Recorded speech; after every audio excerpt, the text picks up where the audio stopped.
ಅನುದಿನ ಅನುಕ್ಷಣ ಮನೆಯಲ್ಲೂ ಕಲಿಯೋಣ, ಕಲಿಕೆಯ ಹೊಸ ಹಾದಿಯಲಿ ಜೊತೆಗೂಡಿ ಹೆಜ್ಜೆಯ ಹಾಕೋಣ, ಸಂತಸದಿ ಕಲಿಯೋಣ ನಮ್ಮ ಹೆಮ್ಮೆಯ ಈ ಕ್ಲಾಸಿನಲ್ಲಿ. ಈ ಕ್ಲಾಸ್ ಕಲಿಕಾ ಕಾರ್ಯಕ್ರಮ. Present sir. Present sir. Present teacher. Yes sir. Yes sir. Yes teacher. Present ma'am. ನಮಸ್ತೆ. ನಮಸ್ತೆ. ನಲ್ಮೆಯ ವಿದ್ಯಾರ್ಥಿಗಳಿಗೆ ಆತ್ಮೀಯವಾದಂತಹ ಸ್ವಾಗತ. ಸೇತು ಬಂದ ಪೂರ್ವ ಸಿದ್ಧತಾ ಕಾರ್ಯಕ್ರಮಕ್ಕೆ ತುಂಬ ಹೃದಯದ ಸ್ವಾಗತವನ್ನು ಕೋರ್ತಾ, ಇವತ್ತಿನ ದಿವಸ ಗಣಿತದಲ್ಲಿ ಬರ್ತಕ್ಕಂತಹ ರೇಖಾಗಣಿತ ಭಾಗ ಇದೆ ಅಲ್ವಾ, ಅದರಲ್ಲಿ ಪ್ರಮುಖವಾಗಿರ್ತಕ್ಕಂಥ ಅಂಶಗಳಿವೆ ನೋಡಿ. ವ್ಯಾಖ್ಯಾನಗಳು ಅಂತ ನಾವು ಪ್ರತಿ ಅಧ್ಯಾಯದಲ್ಲಿ ತಗೊಳ್ತೀವಿ, ಹಾಗೆ ಸ್ವಯಂ ಸಿದ್ಧಾಂತಗಳು ಅಂತಲೂ ಬರ್ತವೆ. ಅವುಗಳ ಬಗ್ಗೆ ನಾವೀಗ ಚರ್ಚೆ ಮಾಡ್ತಾ ಹೋಗೋಣ. ಅ ಆ ಹಿ ಈ ಕನ್ನಡದ ಅಕ್ಷರಮಾಲೆ, ಅಮ್ಮ ಎಂಬುದು ಕನ್ನಡ ಕರುಳಿನ ಕರೆಯೋಲೆ. ಸರ್, ಅತಿ ಸುಂದರವಾಗಿರ್ತಕ್ಕಂತಹ, ಕೇಳಕ್ಕೆ ಆನಂದ ಉಂಟು ಮಾಡ್ತಕ್ಕಂಥ ಒಂದು ಕನ್ನಡದ ಹಾಡನ್ನ ಹಾಡ್ಕೊಂಡು ಬರ್ತಾ ಇದ್ದೀರಿ ಸರ್.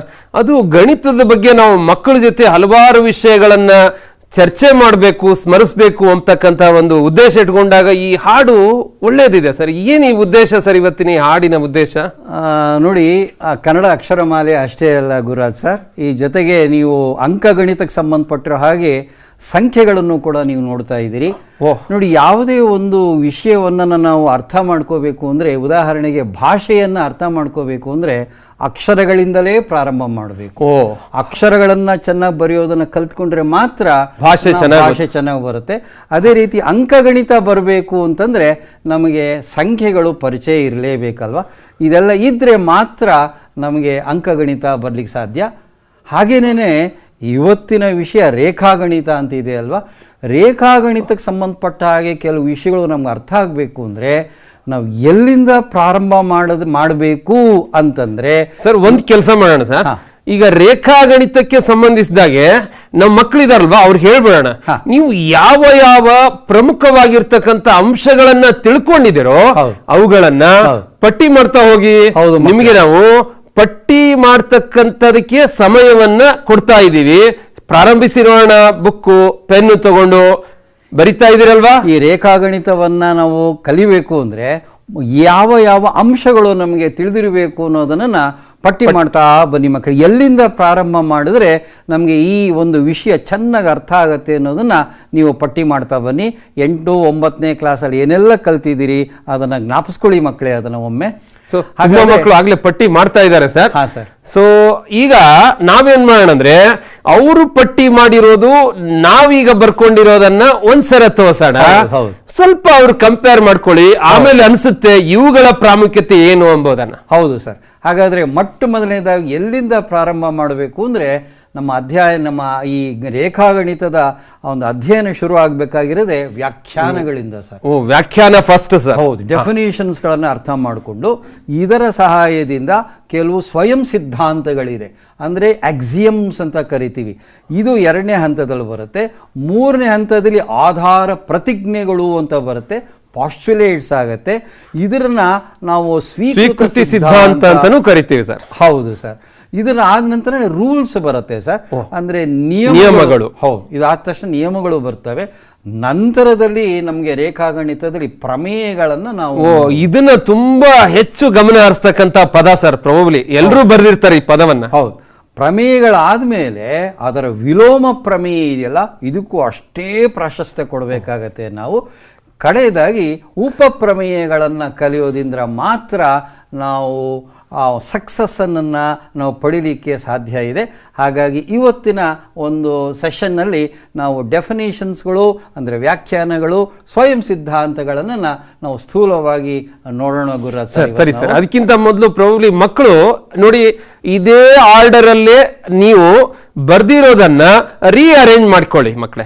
ಏನಿದೆಯಲ್ವಾ, ಈ ಆರ್ಡರ್ಗೆ ಪ್ರಾಮುಖ್ಯತೆ ಕೊಟ್ರೆ ಪ್ರಾಬಬ್ಲಿ ನೀವು ರೇಖಾಗಣಿತದಲ್ಲಿ ಸುಲಭವಾಗಿ ಸಕ್ಸಸ್ ಆಗಬಹುದು ಅಂತ ಸರ್. ನೋಡಿ, 7 ಡೆಫಿನೇಷನ್ಸ್ ವ್ಯಾಖ್ಯಾನಗಳಿದೆ ಅಲ್ವಾ ಗುರು ಸರ್? ಅಂದ್ರೆ ಯುಕ್ಲಿಡ್ ದಿ ಎಲಿಮೆಂಟ್ಸ್ ಅಂತ ಏನು ಬುಕ್ ಇದೆ ಅಲ್ಲ ಸರ್, ಅದರಲ್ಲಿ ಇರುವ 23 ಪ್ರಮುಖ ವ್ಯಾಖ್ಯಾನಗಳಲ್ಲಿ 7 ಮಾತ್ರ ನಾವು ಹಿಂದಿನ ತರಗತಿಯಲ್ಲಿ ನಮ್ಮ ಮಕ್ಕಳು ತುಂಬಾ ಚೆನ್ನಾಗಿ ಕಲಿತುಕೊಂಡಿದ್ದಾರೆ. ಎಷ್ಟು ಬೇಕೋ ಪಾಠ ಅರ್ಥ ಆಗೋದಕ್ಕೆ ಅಷ್ಟನ್ನು ಮಾತ್ರ ನಾವು ಅಲ್ಲಿ ಕೊಟ್ಟಿದ್ದೀವಿ.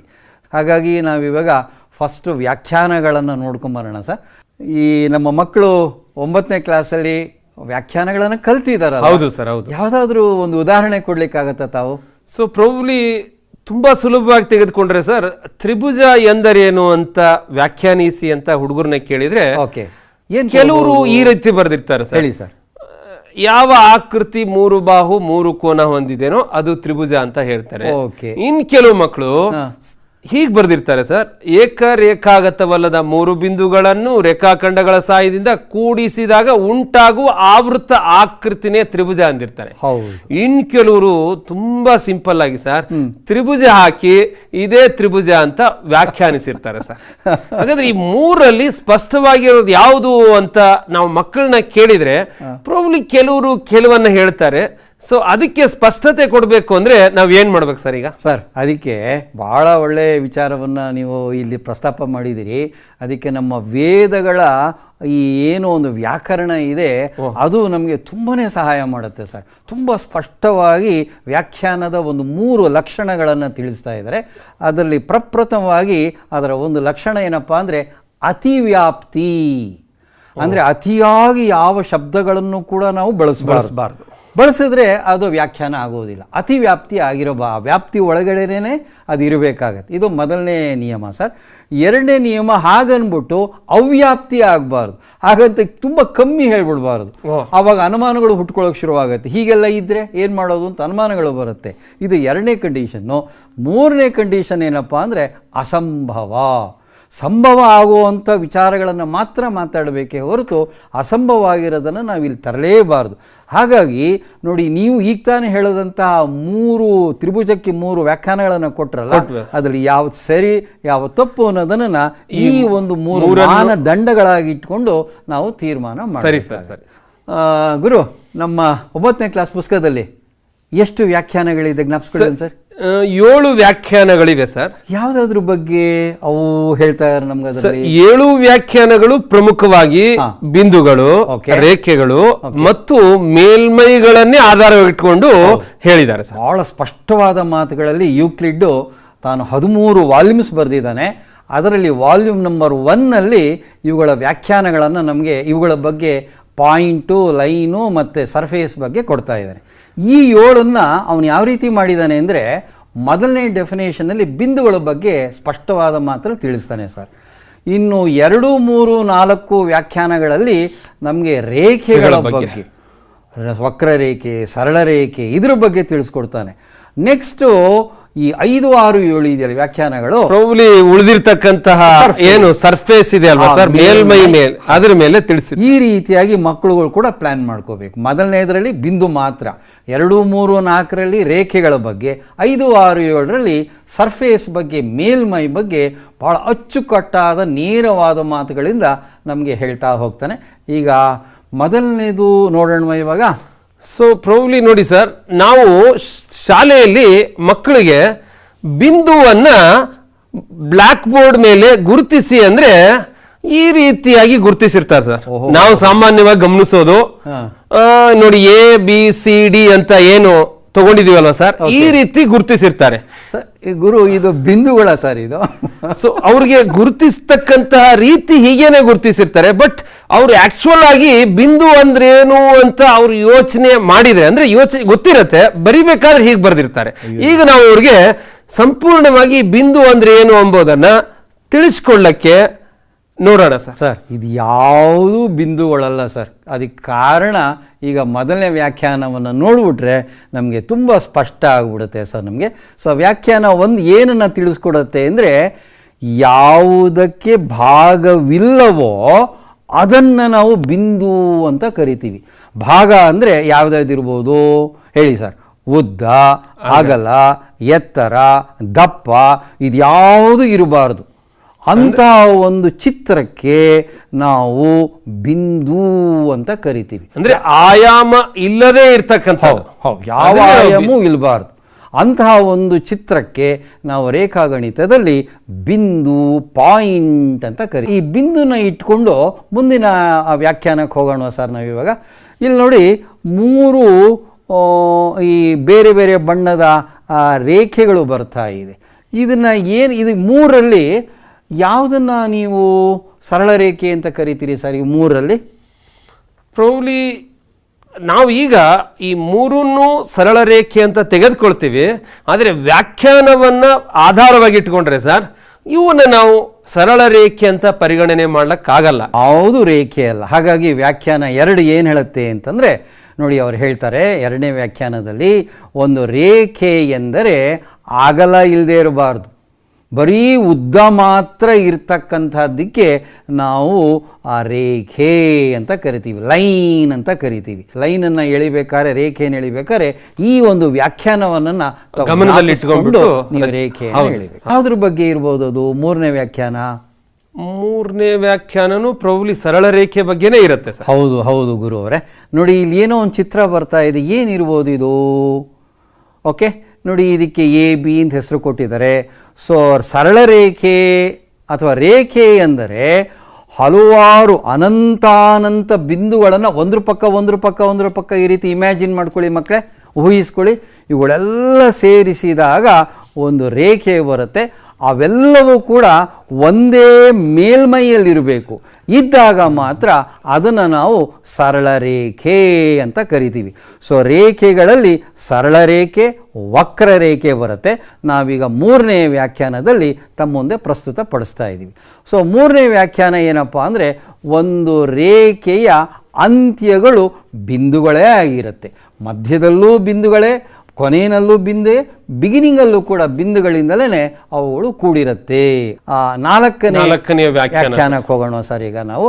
ಸೊ ಒಂದು ಸರಳ ರೇಖೆಯು ಒಂದು ರೇಖೆಯಾಗಿದ್ದು ತನ್ನ ಮೇಲಿರುವ ಬಿಂದುಗಳನ್ನು ಸಮನಾಗಿ ಹರಡಿಕೊಂಡಿರುತ್ತದೆ.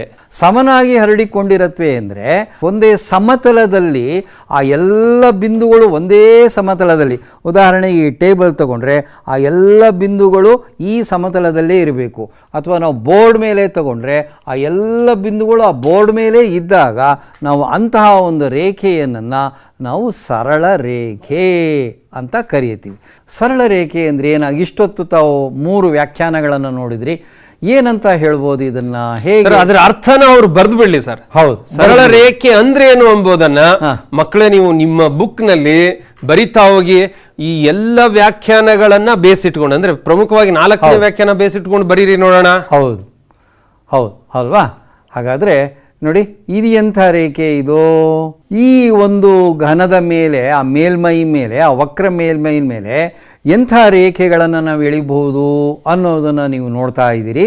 ಸೊ ಪ್ರಾಬ್ಲಿ ಸರ್ ಈ ತರ ಅಂದ್ರೆ ಸಿಲಿಂಡರ್ ಆಕಾರ ನಾನು ತೆಗೆದುಕೊಂಡಿದ್ನಲ್ಲ ಸರ್, ಈ ರೀತಿಯ ಮೇಲ್ಮೈ ಮೇಲೆ ನಾವು ಹೀಗೆ ಅಂದ್ರೆ ವಕ್ರವಾಗಿರ್ತಕ್ಕಂಥ ಸರ್ಫೇಸ್ ಮೇಲೆ ಎಳೆದ್ರೆ ಮಾತ್ರ ಅದು ವಕ್ರ ರೇಖೆ ಆಗಿರತ್ತೆ. ಸೊ ಇದ್ರಲ್ಲಿ ನಾವು ಸರಳ ರೇಖೆನೂ ಎಳಿಬಹುದು ಹೀಗೆ. ಆದ್ರೆ ಈ ರೀತಿ ಬಿಂದುಗಳನ್ನ ಇದ್ರ ಮೇಲೆ ಅಡ್ಡವಾಗಿ ತೆಗೆದುಕೊಂಡಾಗ ಅದು ವಕ್ರ ರೇಖೆ ಆಗಿರುತ್ತೆ. ಹೌದು. ಈಗ ಮೇಲ್ಮೈ ಅಂದರೆ ಏನು ಅನ್ನೋದನ್ನೇ ಅದು ಇನ್ನೆಷ್ಟು ಅಚ್ಚುಕಟ್ಟಾಗಿ ಡಿಫೈನ್ ಮಾಡಿದ್ದಾರೆ ಯೂಕ್ಲಿಡ್ನವರು ಅಂತಂದ್ರೆ ಬಹಳ ಖುಷಿ ಆಗುತ್ತೆ ಸರ್. ಆದ್ರೂ ಇದಕ್ಕೆ ಸಂಬಂಧಿಸಿದಾಗೆ ಮಕ್ಕಳು ಯೋಚನೆ ಮಾಡಬಹುದು ಅನ್ಸುತ್ತೆ. ಮಾಡಿ. ಮೇಲ್ಮೈ ಎಂಬುದಕ್ಕೆ ಸ್ಪಷ್ಟವಾಗಿ ಹಲವಾರು ನಿದರ್ಶನಗಳನ್ನ ನೀವು ನೋಡಿರ್ತೀರಿ, ಕಂಡ್ಕೊಂಡಿರ್ತೀರಿ. ಅವನ್ನ ಯೋಚನೆ ಮಾಡಿ ಪಟ್ಟಿ ಮಾಡಿ ನೋಡೋಣ. ಸರ್ಫೇಸ್ ಅಂತಂದರೆ ಮೇಲ್ಮೈ ಅಂದರೆ ಅದಕ್ಕೆ 2 ಗುಣಗಳಿರ್ತವೆ. ಒಂದು ಉದ್ದ ಮತ್ತು ಇನ್ನೊಂದು ಅಗಲ ಮಾತ್ರ ಇರತ್ತೆ ಹೊರತು ಅದಕ್ಕೆ ದಪ್ಪ ಇರೋದೇ ಇಲ್ಲ. ಅಂತಹ ಒಂದು ಕಾನ್ಸೆಪ್ಟ್ಗೆ, ಪರಿಕಲ್ಪನೆಗೆ ನಾವು ಮೇಲ್ಮೈ, ಸರ್ಫೇಸ್ ಅಂತ ಕರೀತೀವಿ. 2 ಆಯಾಮ ಹೊಂದಿರುವ ಒಂದು ಅಂಶವನ್ನೇ ನಾವು ಮೇಲ್ಮೈ ಅಂತ ಕರೀತೀವಿ. ಒಂದು ಪರಿಕಲ್ಪನೆಗೆ ನಾವು ಮೇಲ್ಮೈ, ಸರ್ಫೇಸ್ ಅಂತ ಕರೀತೀವಿ. ಪ್ರಾಬ್ಲಿ ಇವರು ನನಗ್ ಗೊತ್ತಿರೋ ಮಟ್ಟಿಗೆ ಮಕ್ಕಳು ಯೋಚನೆ ಮಾಡ್ತಾ ಇರ್ತಾರೆ ಸರ್, ಈ ಬ್ರೆಡ್ ಅನ್ನ ಕಟ್ ಮಾಡ್ತಾ ಇರ್ಬೇಕಾದ್ರೆ ಸ್ಲೈಸ್ ಮಾಡ್ತಾರಲ್ಲ ಸರ್, ತುಂಬಾ ಚಿಕ್ಕದಾಗಿ ಮಾಡ್ತಾ ಹೊರಟ್ರೆ ಕೊನೆಗೆ ಏನು ಉಳಿಯುತ್ತೆ ಅಂದ್ರೆ ಉದ್ದ ಅಗಲ ಉಳಿಯುತ್ತೆ, ಥಿಕ್ನೆಸ್ ಆಲ್ಮೋಸ್ಟ್ 0 ಬಂದ್ಬಿಡುತ್ತೆ. ಆಗ ಅದನ್ನ ನಾವು ಮೇಲ್ಮೈ ಅಂತ ಅಂದ್ಕೊಳ್ತೀವಿ ಅಂತ ಅವ್ರು ಯೋಚನೆ ಮಾಡ್ತಾ ಇರ್ತಾರೆ. ಈಗ ಈ 6ನೇ ವ್ಯಾಖ್ಯಾನ ಯಾವುದ್ರ ಬಗ್ಗೆ ತಿಳಿಸುತ್ತೆ ಅಂತಂದರೆ ಇಂತಹ ಒಂದು ಮೇಲ್ಮೈಯಿನ ಬೌಂಡರೀಸ್ ಬಗ್ಗೆ ಹೇಳ್ತಾನೆ. ಆ ಬದಿಗಳು ಹೇಗಿರುತ್ತಪ್ಪ ಅಂದರೆ ಅವಳು ಕೂಡ ರೇಖೆಗಳೇ ಆಗಿರುತ್ತೆ. ಅಂದರೆ ಸರಳ ರೇಖೆನೇ ಅಂತಲ್ಲ, ವಕ್ರರೇಖೆಯೂ ಆಗಿರ್ಬೋದು, ಸರಳ ರೇಖೆಯೂ ಆಗಿರ್ಬೋದು. ಈಗ ಒಂದು ನದಿ ಹರಿತಾ ಇರತ್ತೆ ಅಂತ ಇಟ್ಕೊಳ್ಳಿ, ಅದರ ಬೌಂಡ್ರೀಸ್ ನೋಡಿ ಹೆಂಗಿರುತ್ತೆ, ಹೆಂಗೋ ವಕ್ರವಾಗೂ ಇರುತ್ತೆ. ಹಾಗೆ ನಮ್ಮ ಮ್ಯಾಪ್ ಅನ್ನ ತೆಗೆದುಕೊಂಡ್ರೆ ಸರ್, ನೋಡಿ ನಮ್ಮ ಮ್ಯಾಪಿನ ಬೌಂಡ್ರೀಸ್ ಅನ್ನ ತೆಗೆದುಕೊಂಡ್ರೆ ಅದು ರೇಖೆನೇ ಆಗಿರುತ್ತೆ, ಅದು ವಕ್ರರೇಖೆ ಆಗಿರುತ್ತೆ. ಸೊ ಯಾವುದೇ ಒಂದು ಸರ್ಫೇಸಿನ ಮೇಲ್ಮೈನ ಬದಿಗಳು ತಗೊಂಡ್ರೆ, ಬೌಂಡ್ರೀಸ್ ತಗೊಂಡ್ರೆ ಅವುಗಳು ಕೂಡ ರೇಖೆಗಳೇ ಆಗಿರುತ್ತವೆ ಅನ್ನೋದೇ 6ನೇ ವ್ಯಾಖ್ಯಾನ. ಅವು ಸರಳ ರೇಖೆನೂ ಆಗಿರ್ಬೋದು, ವಕ್ರರೇಖೆನಾರು ಆಗಿರ್ಬೋದು. ಹೌದು. ಇನ್ನು 7ನೇದು ಸರ್, ಕಡೆಯ ವ್ಯಾಖ್ಯಾನ ಇದು. ಒಂದು ಸಮತಲ ಮೇಲ್ಮೈಯು ಒಂದು ಮೇಲ್ಮೈ ಆಗಿದ್ದು ತನ್ನ ಮೇಲಿರುವ ಸರಳ ರೇಖೆಗಳನ್ನು ಸಮವಾಗಿ ಹರಡಿಕೊಂಡಿರುತ್ತದೆ. ಹೌದು. ಏನು ಹೀಗಂದ್ರೆ, ಸೊ ಒಂದು ಮೇಲ್ಮೈ ಸಮತಲವಾಗಿದೆಯಾ ಇಲ್ವಾ ಅನ್ನೋದನ್ನು ಪರೀಕ್ಷೆ ಮಾಡೋದಕ್ಕೆ ನೀವಿಷ್ಟೇ ಯೋಚನೆ ಮಾಡಬೇಕು. ಸರಳ ರೇಖೆ ಅದರ ಮೇಲೆ ಎಳಿಲಿಕ್ಕಾಗತ್ಯ, ಸರಳ ರೇಖೆ ಎಳಿಲಿಕ್ಕಾಗ ಸಾಧ್ಯ ಆದರೆ ಅದನ್ನು ಸಮತಲ ಅಂತ ತಗೊಳ್ಳಿ, ಇಲ್ಲ ಅಂದರೆ ಅದನ್ನು ವಕ್ರ ಮೇಲ್ಮೈ ಅಂತ ನಾವು ಅದನ್ನು ತೆಗೆದುಕೋಬೇಕಾಗತ್ತೆ. ಇಲ್ಲಿ ನೋಡಿ, ನಾವು ಬಳಸ್ತಕ್ಕಂಥ ನೋಟ್ಬುಕ್ ಅನ್ನು ತೆಗೆದುಕೊಂಡ್ರೆ ಇಲ್ಲಿರುವ ಎಲ್ಲ ರೇಖೆಗಳು ಅದರ ಜೊತೆಗೆ ಈ ರೀತಿಯಾಗಿ ರೇಖೆಗಳನ್ನು ಎಳೆದಿದ್ವಲ್ವಾ, ಇದನ್ನ ಪರಿಗಣಿಸಿದ್ರೆ ಇದನ್ನೇ ನಾವು ಸರ್ ಸಮತಲ ಅಂತ ಪರಿಗಣಿಸ್ತೀವಿ. ನಾವು ಈ ನಮ್ಮ ಡೆಸ್ಕಿನ ಮೇಲ್ಮೈ ಇದೆಯಲ್ಲ, ಅಂಥವುಗಳನ್ನೇ ಒಂದು ಸಮತಲ ಅಂತ ಭಾವಿಸಿಕೊಂಡು ನಾವು ರೇಖಾಗಣಿತವನ್ನು ಅಧ್ಯಯನ ಮಾಡಬೇಕಾಗುತ್ತೆ. 7 ವ್ಯಾಖ್ಯಾನಗಳನ್ನು ನೀವು ಬರ್ಕೊಳ್ಳಿ ಮಕ್ಕಳೇ. ಬರ್ಕೊಂಡು ಇದಕ್ಕೆ ಸಂಬಂಧಿಸಿದಾಗೆ ನೀವು ಚಟುವಟಿಕೆಗಳನ್ನು ಮಾಡಿ ಇವುಗಳನ್ನು ಅರ್ಥ ಮಾಡ್ಕೊಳ್ಳಿ. ನಾವು ಇಲ್ಲಿ ಏನು ಚಟುವಟಿಕೆ ಮಾಡಿದ್ವಿ, ನೀವು ಅಲ್ಲಿ ಮಾಡಿದಿರೋ, ಇನ್ನೂ ಹೆಚ್ಚು ಯೋಚನೆ ಮಾಡಿ. ಸೊ ಬರ್ಕೊಂಡಿದ್ದಾರೆ ಅಂತ ಅನ್ಕೊಳ್ತೀನಿ ಸರ್. ಓಕೆ. ಈಗ ಆಲ್ರೆಡಿ ಅವ್ರಿಗೆ ಆಕ್ಸಿಯಮ್ಸ್ ಅಂದ್ರೆ ಏನು, ಎಷ್ಟು ಆಕ್ಸಿಯಮ್ಸ್ ಇದೆ, ಮೊದಲನೇದೇನು ಅಂತ ಇದೆ, ಅದನ್ನ ಮತ್ತೊಂದ್ಸರ ಅವರು ರೀಕಾಲ್ ಮಾಡುವ ಹಾಗೆ, ಅವರೇ ಚಟುವಟಿಕೆ ಮಾಡಿ ಅರ್ಥ ಮಾಡ್ಕೊಳ್ಳುವ ಹಾಗೆ ನಾವೀಗ ಚರ್ಚೆ ಮಾಡ್ತಾ ಹೋಗೋಣ ಸರ್. ಮೊದಲನೇದಾಗಿ ಸ್ವಯಂ ಸಿದ್ಧ ಅಂದ್ರೆ ಏನು ನೋಡ್ಕೊಂಡ್ ಬಂದ್ಬಿಡೋಣ ಸರ್. ಈ ಸ್ವಯಂ ಸಿದ್ಧಗಳು ಯಾವುದೆಲ್ಲ ನಾವೀಗ ಚರ್ಚೆ ಮಾಡ್ತೀವಿ ಅದನ್ನ ಬರೀ ಜಾಮಿಟ್ರಿಗೆ ಅಂತಲ್ಲ, ರೇಖಾಗಣಿತಕ್ಕೆ ಅಷ್ಟೇ ಅಲ್ಲ, ವಿಜ್ಞಾನದ ಹಲವಾರು ವಿಭಾಗಗಳಲ್ಲಿ ಈ ಸ್ವಯಂ ಸಿದ್ಧಗಳನ್ನು ನಾವು ಅನ್ವಯ ಮಾಡ್ತಕ್ಕಂಥ ಒಂದು ಸಾಧ್ಯತೆ ಇದೆ. ಅಂತಹ ವೈಜ್ಞಾನಿಕ ವಿಚಾರಗಳಿಗೆ ನಾವು ಸ್ವಯಂ ಸಿದ್ಧ ಅಂತ ಕರಿತೀವಿ. ಅಂದ್ರೆ ಮಕ್ಕಳೇ, ಈ ಸ್ವಯಂ ಸಿದ್ಧಗಳು ಏನಿವೆ ಗಣಿತಕ್ಕೆ ಮಾತ್ರ ಅನ್ವಯಿಸಲ್ಲ, ಎಲ್ಲ ವಿಜ್ಞಾನದ ವಿಭಾಗಗಳಿಗೆ ಅನ್ವಯಿಸ್ತವೆ ಅಂತಕ್ಕಂಥದ್ದು ಇಲ್ಲಿ ಸ್ಪಷ್ಟವಾಗಿ ನಾವು ಹಿಂದೆ ತಿಳ್ಕೊಂಡಿದ್ದೀವಿ. ಅದನ್ನ ಮತ್ತೆ ಇಲ್ಲಿ ನಾವು ಗಮನಿಸ್ತಾ ಇದ್ದೀವಿ. ಹೌದು. ಸೊ ಸಾಧನೆ ಅಂದರೆ ನೋಡಿ ಹೇಗೆ ಹೇಳ್ಬೋದಪ್ಪ ಅಂದರೆ, ಹಂತ ಹಂತವಾಗಿ 8, 9ನೇ ಕ್ಲಾಸಲ್ಲಿ ಏನೆಲ್ಲ ನಾವು ವಿಚಾರಗಳನ್ನು ಕಲ್ತಿದ್ದೀವಿ, ಆ ಗುಣಧರ್ಮಗಳನ್ನು ಕಲ್ತಿದ್ದೀವಿ, ಅವುಗಳನ್ನೆಲ್ಲ ಬಳಸ್ಕೊಂಡು ಹಂತ ಹಂತವಾಗಿ ಈ ಒಂದು ಪ್ರೆಸೆಂಟ್ ಏನೋ ಒಂದು ವಿಚಾರ ಇರುತ್ತೆ ಅದರ ಸತ್ಯಾರ್ಥತೆಯನ್ನು ನಾವು ಎತ್ತಿ ಹಿಡಿತಕ್ಕಂಥ ಒಂದು ವಿಧಾನ ಇದೆಯಲ್ಲ, ಆ ವಿಧಾನಕ್ಕೆ ನಾವು ಸಾಧನೆ. ಈಗ ಸ್ವಯಂ ಸಿದ್ಧ ಒಂದನ್ನು ನಾವು ನೋಡೋಣ ಮಕ್ಕಳೇ. ನೋಡಿ ಈ ಚಿತ್ರವನ್ನು ನೋಡಿ, ಮೊದಲನೇ ಚಿತ್ರದಲ್ಲಿ ಏನಿದೆ ಸರ್? ಸರಿ, ಇಲ್ಲಿ ಸ್ವಯಂ ಸಿದ್ಧ ಒಂದು ಅನ್ನೋದಕ್ಕಿಂತ ಪೂರ್ವದಲ್ಲಿ ಇದನ್ನ ಗಮನಿಸಬೇಕು. ನೋಡಿ, ಮೊದಲನೇ ಚಿತ್ರದಲ್ಲಿ ಎಷ್ಟು ಭಾಗಗಳಿವೆ ಗಮನಿಸಿ. 4 ಭಾಗಗಳ 4 ಭಾಗ ಇದೆ ಅಲ್ವಾ ಸರ್? ಹಾಗೇನೆ ಎರಡನೇ ಚಿತ್ರದಲ್ಲಿ ಭಾಗಗಳನ್ನ ಎಣಿಕೆ ಮಾಡಿ ನೋಡೋಣ. 1, 2, 3, ಇಲ್ಲೂ 4 ಭಾಗ ಇದೆ. ಅಂದ್ರೆ ಮೊದಲನೆಯ ಚಿತ್ರದಲ್ಲಿರುವ ಭಾಗಗಳ ಸಂಖ್ಯೆ ಎರಡನೆಯ ಚಿತ್ರದಲ್ಲಿರುವ ಭಾಗಗಳ ಸಂಖ್ಯೆಗೆ ಸಮವಾಗಿದೆ. ಹೌದು, ಕರೆಕ್ಟ್ ಅಲ್ವಾ ಸರ್? ಮೂರನೇದು ಹೇಳ್ಬೋದು. ನೆಕ್ಸ್ಟ್ ನೋಡೋಣ ಸರ್. ಈಗ ಎರಡನೇ ಚಿತ್ರದಲ್ಲಿರೋ ಭಾಗಗಳ ಸಂಖ್ಯೆ 4, ಮೂರನೆಯ ಚಿತ್ರದಲ್ಲಿರುವ ಭಾಗಗಳ ಸಂಖ್ಯೆ 4 ಇದೆ. ಹಾಗಾದ್ರೆ ನಾವು ಮೊದಲನೇ ಚಿತ್ರ ಮತ್ತು ಮೂರನೇ ಚಿತ್ರ ಈ 2 ಚಿತ್ರದಲ್ಲಿರುವ ಭಾಗಗಳ ಸಂಖ್ಯೆಯನ್ನ ಹೋಲಿಕೆ ಮಾಡಿದ್ರೆ ನಮಗೆ ಸ್ವಯಂ ಸಿದ್ಧ ಒಂದು ಅಂದ್ರೆ ಏನು ಅಂತ ಗೊತ್ತಾಗ್ಬಿಡುತ್ತೆ. ಹೀಗೆ ಹೇಳ್ಬೋದಾ ಮಕ್ಕಳೇ? ಇದನ್ನ ನಾವು ಒಂದೇ ಅಂಶಕ್ಕೆ ಸಮನಾಗಿರುವ ಅಂಶಗಳು ಒಂದಕ್ಕೊಂದು ಸಮ ಆಗಿರುತ್ತೆ. ಒಂದು ಆಕ್ಟಿವಿಟಿನ ಮಾಡಿ ನಮಗೆ ತೋರಿಸ್ತಾ ಇದ್ದಾರೆ ಮಕ್ಕಳೇ. ಈ ಸ್ವಯಂ ಸಿದ್ಧ ಒಂದನ್ನ ನೀವು ತುಂಬಾ ಚೆನ್ನಾಗಿ ಕಲ್ತ್ಕೊಂಡಿದ್ದೀರಲ್ವಾ, ಅದನ್ನ ಈ ಥರದಲ್ಲಿ ಚಟುವಟಿಕೆಯನ್ನ ನೀವೇ ಮಾಡ್ತಾ ಹೋಗಿ ನೋಡೋಣ. ನೋಡಿ, ಇಲ್ಲಿ 3 ವಸ್ತುಗಳನ್ನ ತೆಗೆದುಕೊಂಡಿದ್ದೀನಿ ನಾನು. ಇಲ್ಲಿ ನನ್ನ ಹತ್ರ ಪುಟಾಣಿ ಮೇಣಬತ್ತಿಗಳಿದ್ವು, ಅದನ್ನ ನಾವು ಯೂಸ್ ಮಾಡ್ತಾ ಇದ್ದೀನಿ. ಹಾಗಾದ್ರೆ ಎ ಇದು ಒಂದು ಗುಂಪು, ಎಷ್ಟು ಮೇಣಬತ್ತಿ ಇದೆ ನೋಡಿ, 3 ಮೇಣದ ಬತ್ತಿ ಇದೆ. ಹಾಗೇನೆ ಈಗ ಬಿ ಅಂತಕ್ಕಂಥ ಇನ್ನೊಂದು ಗುಂಪಿನಲ್ಲಿ ನೋಡಿ 3 ವಸ್ತುಗಳನ್ನ ನೀವು ಇಡಿ, ನಾನು ಇಲ್ಲಿ 3 ಮೇಣದ ಬತ್ತಿಯನ್ನು ಇಟ್ಟಿದ್ದೀನಿ. ಕರೆಕ್ಟಾ? ಯೋಚನೆ ಮಾಡಿ ಈಗ. ಹಾಗಾದ್ರೆ ಎ ಗುಂಪಿನಲ್ಲಿರುವ ವಸ್ತುಗಳ ಸಂಖ್ಯೆ ಬಿ ಗುಂಪಿನಲ್ಲಿರುವ ವಸ್ತುಗಳ ಸಂಖ್ಯೆಗೆ ಏನಿದೆ? ಯಾರೋ ಜೋರಾಗಿ ಹೇಳ್ತಾ ಇದ್ದಾರೆ ಸರ್, ಸಮ ಇದೆ ಅಂತ ಹೇಳ್ತಾರೆ. ಹಾಗಾದ್ರೆ ಎ ನಲ್ಲಿರುವ ವಸ್ತುಗಳ ಸಂಖ್ಯೆ ಬಿ ನಲ್ಲಿರುವ ವಸ್ತುಗಳಿಗೆ ಸಂಖ್ಯೆಗೆ ಸಮ ಆಯಿತು. ಅಂದ್ರೆ A is equal to B ಸಂಖ್ಯೆಗೆ ಸಂಬಂಧಿಸಿದಾಗೆ ತೆಗೆದುಕೊಳ್ತೀನಿ. ಈಗ ನಾವು ಇನ್ನೊಂದನ್ನು ತೆಗೆದುಕೊಳ್ಳೋಣ. ಸಿ ಎಂಬುವ ಇನ್ನೊಂದು ಗುಂಪಿದೆ. ಹಾಗಾದ್ರೆ ಸಿ ನಲ್ಲಿಯೂ 3 ವಸ್ತುಗಳನ್ನ ತೆಗೆದುಕೊಂಡ್ರೆ, ಇಲ್ಲಿ 3 ಮೇಣದ ಬತ್ತಿ ತೆಗೆದುಕೊಂಡಿದ್ದೀನಿ, ನೀವು 3 ವಸ್ತುಗಳನ್ನು ತೆಗೆದುಕೊಳ್ಳಿ. ಹಾಗಾದ್ರೆ ಯೋಚನೆ ಮಾಡಿ, ಬಿ ನಲ್ಲಿರುವ ವಸ್ತುಗಳ ಸಂಖ್ಯೆ ಸಿ ನಲ್ಲಿರುವ ವಸ್ತುಗಳ ಸಂಖ್ಯೆ ಏನಾಯ್ತು? ಇಲ್ಲಿನೂ ಸಮ ಆಗ್ತಾ ಇದೆ ಅಂತ ಅರ್ಥ ಆಯ್ತು. ಈಗ ನಾವೇನ್ ಮಾಡೋಣ ಅಂದ್ರೆ, ಬಿ ಅಂತಕ್ಕಂಥ ಗುಂಪನ್ನ ತೆಗೆದು ಬಿಟ್ರೆ ಆಗ ಎ ಮತ್ತು ಸಿ ನಲ್ಲಿರುವ ವಸ್ತುಗಳ ಸಂಖ್ಯೆ ಏನಾಯ್ತು ಸರ್? ಸಮ ಆಗ್ತಾ ಇದೆ ಅಲ್ವಾ? ಈಗ ಗುರು ಅವರು ಹೇಳಿರ್ತಕ್ಕಂಥ ಒಂದು ಆಕ್ಟಿವಿಟಿ ಚಟುವಟಿಕೆಯನ್ನು ನಾವು ಹೀಗೆ ಪರಿಭಾವಿಸೋಣ ಮಕ್ಕಳೇ. ಹಾಗಾದರೆ A is equal to B ಆಗಿತ್ತು ಫಸ್ಟ್, ಹೌದಾ? ನಂತರದಲ್ಲಿ ಈ ಬಿ ಅನ್ನೋದು ಅಂಶ ಏನಿದೆ ಅದು ಸಿಗೆ ಸಮ ಆಗಿದೆಯಂತೆ. So A is equal to B ಮತ್ತು B is equal to C ಅಕಸ್ಮಾತ್ ಆದರೆ ಏನನ್ನು ತೀರ್ಮಾನ ತಗೊಳ್ತೀರಿ ನೀವು? ಹಾಗಾದರೆ ಯಾವುದೇ ಸಮ ಅಂತೀರಿ ಹಾಗಾದರೆ, ಅಲ್ವಾ?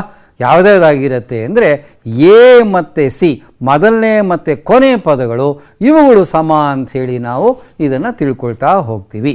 ಇದೇ ನಮ್ಮ ಮೊಟ್ಟ ಮೊದಲನೆಯ ಸ್ವಯಂ ಸಿದ್ಧ, ಹೌದಾ? ಓಕೆ, ಸ್ವಯಂ ಸಿದ್ಧ 2 ನಾವು ಹೀಗೆ ಹೇಳ್ಬೋದಾ? ಸಮನಾಗಿರುವ ಅಂಶಗಳಿಗೆ ಸಮನಾಗಿರುವ ಅಂಶಗಳನ್ನು ಕೂಡಿಸಿದಾಗ ಉಂಟಾಗುವ ಮೊತ್ತಗಳು ಸಮನಾಗಿರುತ್ತದೆ ಅಂತ ಹೇಳಿ ನಾವು ಇದನ್ನು ಅರ್ಥ ಮಾಡ್ಕೋಬಹುದು. ಈಗ ಇಬ್ಬರು ವಿಶೇಷವಾಗಿರ್ತಕ್ಕಂಥ ಸ್ನೇಹಿತರು ನನ್ನ ಜೊತೆ ಇದ್ದಾರೆ. ಇವರು 70 kg ತೂಕವನ್ನ, ಇವರು 70 kg ತೂಕವನ್ನ ಅವರು ಹೊಂದಿದ್ದಾರೆ. ಈಗ ಇವರಿಬ್ಬರ ತೂಕಗಳು ಪರಸ್ಪರ ಸಮ ಇವೆ ಅಂತ ನಾವೀಗ ಇಲ್ಲಿ ಕಾಣಿಸ್ತಾ ಇದ್ದೀವಿ ಅಲ್ವಾ? ಎಷ್ಟು kg? 70. ಇವರು ಎಷ್ಟು kg ಇದ್ದಾರೆ? 70 kg. ಈಗ ಸ್ವಯಂ ಸಿದ್ಧ 2 ಅರ್ಥ ಮಾಡ್ಕೋಬೇಕಾದ್ರೆ ಇವ್ರಿಗೆ ನಾನು ನೋಡಿ 10 kg ಭಾರ ಇರ್ತಕ್ಕಂತಹ ತೂಕ ಇರ್ತಕ್ಕಂತಹ ಈ ಬ್ಯಾಗನ್ನ ಇವ್ರ ಕೈಯಲ್ಲಿ ಕೊಟ್ಟಿದ್ದೀನಿ.